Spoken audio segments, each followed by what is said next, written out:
Hello guys, welcome back to YouTube channel natin, Jerry's TV.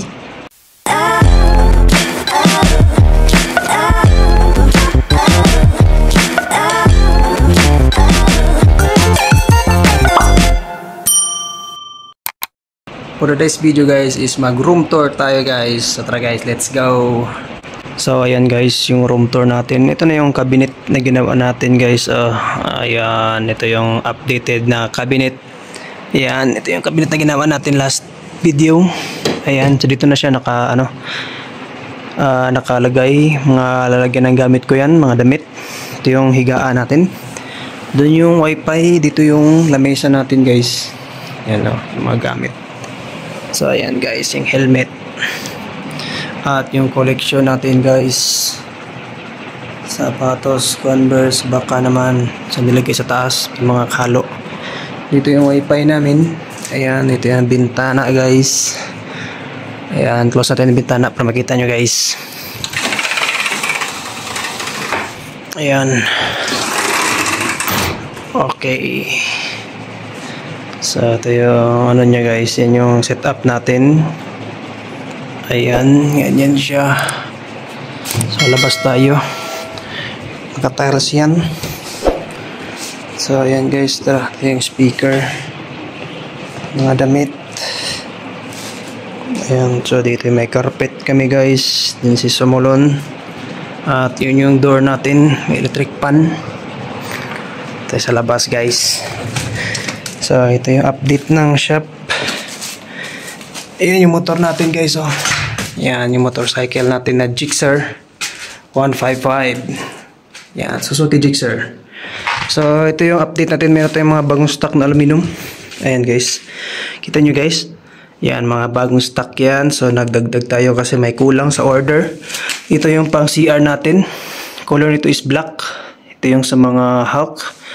Ito yung sa structure guys. Oh, hindi pa natin na symbol. So ito yung update, mga bagong stock natin. At meron tayong bagong bike. Ayan, shoutout kay Bangali. Ayan, may new bike tayo. So next vlog, try natin dito mag-bike guys, kung kaya pa ng tuhod natin. Ayan, ganda ng bike guys. Oh, Trek. So mataas to siya, marang 27 yung sukat niya. So abangan next vlog ay iba-vlog natin guys sa pagbabike dito sa Saudi Arabia. Meron din tayong motorcycle at saka bike. Yan yung room natin, yung mga yung door. Itong door na to guys is sample to siya, sample door. So ginamit lang natin para masirado yung kwarto natin at para secure at walang lamok. Dito is yung bintana. Ayan, mga retaso lang din yan, mga glass dyan. Dito tayo mga damit natin. Kasi Biyernes kayo or Friday. So labada day. Yan yung kwarto natin. Dito tayo sa house number 3. Villa number 3. Ayan yung house guys. Oh, dito lang tayo sa ground floor. Meron niyang second floor doon tsaka third floor. Ito yung house 4. Dito yun yung bahay ng boss namin. So may lamesa sa labas kasi dito mag-assemble. At meron ding ilaw, LED light. Para sa gabi, pwede makatrabaho kasi maliwanag, para safety na rin, para maliwanag ang labas. Dito yung gate natin. Ayan, temporary lang muna yan. Nilagyan natin ng kahoy. Ayan. Yan, pwedeng yan siya gate. Dito yung maliit na door. Diyan yung lagay ng tubig natin. Yung ginawa lang natin siya ng box. Meron yung tubig sa ilalim. Hindi kami kumukuha ng tubig, pang ligo, pang laba, pang hugas ng plato. So ayan guys, yung motor, yan yung stock natin. Tsaka dito sa loob, dun yung workshop namin. Ayan. Ayan, pagpasok nyo guys, ito na yung workshop natin.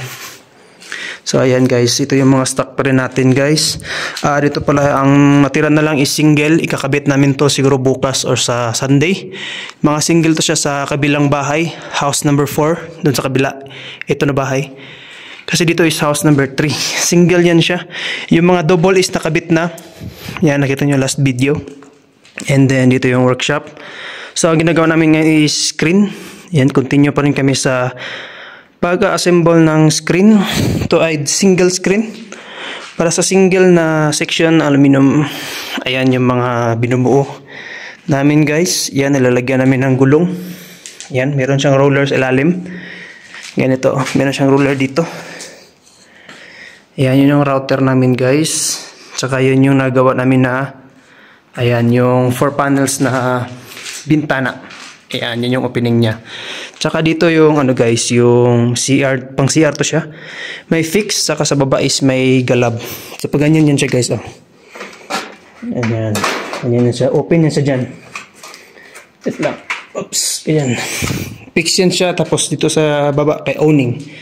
Ito yung mga stock natin ng mga accessories. Ayan. Tsaka yan yung machine natin. Yan, dito kami nagka-cut. Yan yung machine natin. Ayan, meron din siyang bakal. Tsaka mga aluminum. Pagpapasok namin ng aluminum, dito namin dadaan. Tapos dito siya ipapatong. Meron din kaming isang maiterso. Meron kaming tawag niyan is stable saw. Ito. Tsaka dito kami nagkukuha ng tubig. Yung hose na yan guys, galing yan sa labas. Ayan, may naggawa kami ng switch para i-on lang namin. At may tubig na kami dito. Dito kami naghuhugas ng ano, tsaka naliligo. Ayan, may salamin guys, basag. So dito tayo sa mga accessories at dito tayo sa kusina. Yun yung kusina namin. Yan, simple lang ito. So kusina to siya sa part ng bahay. Ayan, mataas siya. Ayan, may mga gamit kami guys, pangluto, mga tawag niyan, mga vegetables, tubig. Siyempre tubig. Ang tubig dito is nag-iigib lang kami ng tubig. Usually sa masjid or bumibili kayo ng tubig sa bakala. Ito kami nagluluto guys. Yan, meron kaming gas stove at may ano kami din dyan, gas stove yan. Tsaka merong LPG. Yan yung mga condiments namin. So ganyan na kasimple yung ano naman, layout ng bahay. So ganyan lang. Dito is workshop. Sa unahan is siyempre meron niyang second floor. Ayan. Ayan, dito is ground floor to siya guys ha. Ayan, ito yung hagdan papunta sa ayan, second floor. May second floor tsaka may third floor pa yan siya doon. So malaking bahay to siya guys. Temporary lang muna kasi may big plan yung amo namin kasi temporary lang muna dito. Kasi ma-assign kami sa ibang location. So abangan nyo na lang next vlog guys. Pero matagal pa sila kami dito guys kasi tatapusin namin tong bahay na to. 2 house. At saka next na yung iba. So ayan na guys, no? Kasi simple. So ayan. Thank you so much guys. Don't forget to like and subscribe. Hit the notification bell and see you on my next video. Peace yo! Bye bye guys!